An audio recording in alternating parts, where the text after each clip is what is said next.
अगर हेमंत बिस्व शर्मा साहब एक तरफा वहां पे उनका उनका प्रचार चल रहा है और उनका जनाधार है, तो इन नेताओं की आवश्यकता क्यों है? आप उनको तोड़ के लाते और कमरे में बैठा देते। आप ले आए और तुरंत आपने टिकट भी दे दिया उनको। 88 लोगों की जो पहली लिस्ट आई, उसमें 4 कांग्रेसी हैं, जिसमें 2 प्रमुख नाम यही हैं, जिनकी भी चर्चा हो रही है, प्रदीप बरदौली साहब का और भूपेंद्र साहब का, भूपेंद्र बोरा का।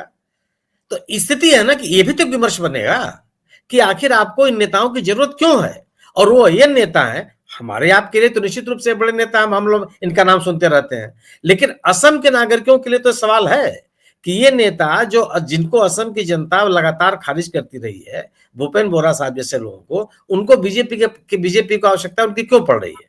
केवल इसलिए नैरेटिव बनाने के लिए कि आप करप्शन की बात मत कीजिए, गवर्नेंस की बात मत कीजिए, आप ये बात कीजिए कि कांग्रेस कितनी कमजोर होती जा रही है। अगर भारतीय जनता पार्टी उतनी ही मजबूत है तो उसको बोडोलैंड पीपुल्स फ्रंट की आवश्यकता क्यों है? वो उनको क्यों अपने साथ ले रही है? वह यूनाइटेड पीपुल्स फोरम को अपने साथ क्यों लेके चली आ रही है? सवाल इस बात का है कि दोनों बड़े दल है, दोनों बड़े दल में कि आप चयन करने की स्थिति में है कि किसको लें किसको न लें। उसके बाद आपने अभी तुरंत 26 सीटें 29 सीटें आपने दे दिया असम गण परिषद को। असम गण परिषद कौन जीतती रही है? क्यों एक तरफा उसके पास जन समर्थन रहा असम में? पिछला जो चुनाव था 2021 का, कितने सीटें जीती है असम गण परिषद?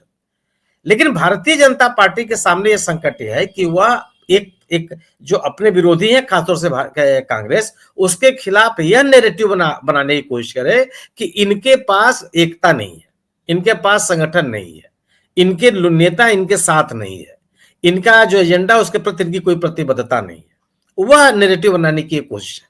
मेरा अपना मानना यह है कि हेमंत बिस्व शर्मा सरकार के खिलाफ जो भ्रष्टाचार के मुद्दे हैं, अगर मान लीजिए कि कांग्रेस को तोड़ने से मैंने कांग्रेस पर हाथ न डालने से ही इनका काम चलता, तो इन्होंने कितने कितने गंभीर आरोप लगाए हैं गौरव गोगोई के खिलाफ। गौरव गोगोई तो जेल में होना चाहिए, जिस तरह के आरोप उनके ऊपर है, उसकी बात क्यों नहीं कर लेते हो? जो गौरव गोगोई ने मुख्यमंत्री के खिलाफ आरोप लगाए हैं भ्रष्टाचार के, मतलब वो कांग्रेस का जो लिटरेचर है भ्रष्टाचार का प्रदेश सरकार का, उसको सरकार बटने नहीं दे रही है, वहां जब्त कर ले रही है। विषय क्या है?